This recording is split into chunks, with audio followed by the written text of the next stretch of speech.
The mood was tense as we strapped into the helicopter. Or at least it was for my cameraman and I.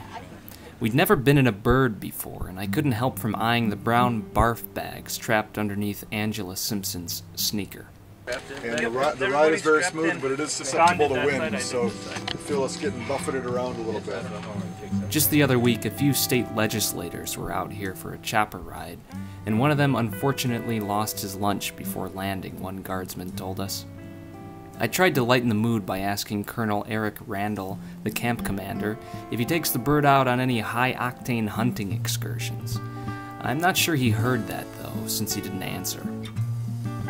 Before long, we were flying somewhere between 500 and 600 feet in the air, hurtling 90 miles an hour past serene wilderness broken only by human military formations.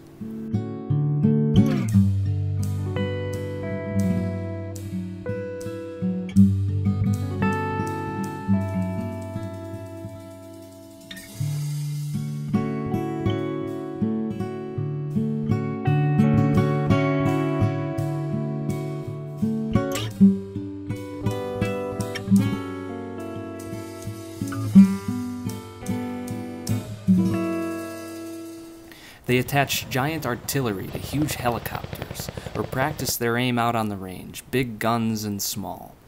They even drop 500-pound bombs in the middle of this serene backcountry. Must be exciting for the neighbors and whoever takes up one of the cabins they have for rent at $100 a night, complete with a grill and a beautiful beach if you don't mind the war preparations. The colonel proudly tells us that some of the artillery here has a 300 to 400 foot kill radius, referring to the shells packed with high explosives and shrapnel designed to shred anyone within range. He calls the people training here steely idealers, and those they're training to fight as the bad guys. The folks we saw training were serious but excited. Now, when the helicopters come in, it is very windy, and this debris kicks up a little bit, so you're really going to want to potentially move back behind a vehicle or something, so you gotta, they'll dust you off pretty good. There's nothing quite like a helicopter blasting sand into your eyes and ears. I snagged Staff Sergeant Kimberly Braddock for an interview as well. Don't start that crap. The camp is cheaper than most because all of the full-time workers live and buy their groceries in Grayling cities. So the tab doesn't show up on the camp's roughly $30 million annual costs, paid for by the U.S. Army. The camp is sprawling and huge. 147,000 acres. So it's the largest National Guard facility in the country from an acreage standpoint.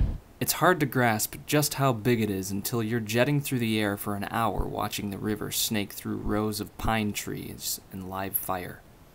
It starts to feel like we'll never make it off the copter, but thankfully it's exhilarating. We eventually land and walk into a fake embassy to get some information on the training. That's where we met Tom Feldhauser, who oversees the mock environments.